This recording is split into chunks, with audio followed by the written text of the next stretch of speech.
பெருமாளுக்கும் அடியாருக்கும் படிச்சுட்டே இருக்கும். அவங்க படி செய்ய அவங்க படி கொடுத்துட்டே இருப்பாங்க. உங்களுக்கு படி கொடுத்துட்டே இருப்பாங்க. படி கொடுத்துட்டே இருக்கிறதுனால உங்க வயசு கூட்டிகிட்டே இருக்கும். இதுதான் ரகசியம். வேற ஒண்ணும் இல்லை. நீண்ட நாள் வாழலாம், மண்ணில் நல்ல ஒன்று வாழலாம் என்று எதிர் நல்லவனுக்கு யாருமோ குறைவு. கதிர் நல்லவனும் கடுமளவாளர் பெண்ணில் நல்லாகும். இறைவனுக்கும் இறைவனுடைய அறியாமைகளுக்கும் திருத்தொண்டு செய்வதற்கு தான் என்ன பண்ணுவான்? அவருடைய ஆசையினாலே அடுத்த படி கொடுக்கலாம், இன்னொரு படி கொடுக்கலாம், இன்னொரு படி கொடுக்கலாம், படி கொடுத்துட்டே இருப்பாங்க.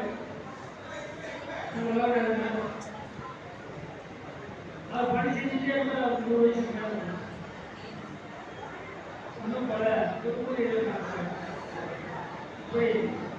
நாம் செய்யக்கூடிய பணிகளுக்கு தான் இறைவன் பணி செய்வாருக்கு இறக்கும் பசுபதி சன்னகாரம். அப்படி பணி செய்தால் ஆயுசு தரலாம். நீங்கள் தானம் செய்வோ தவறு செய்வோ எதுவோ செய்யும். ஆனால் எது செய்தாலும் பணி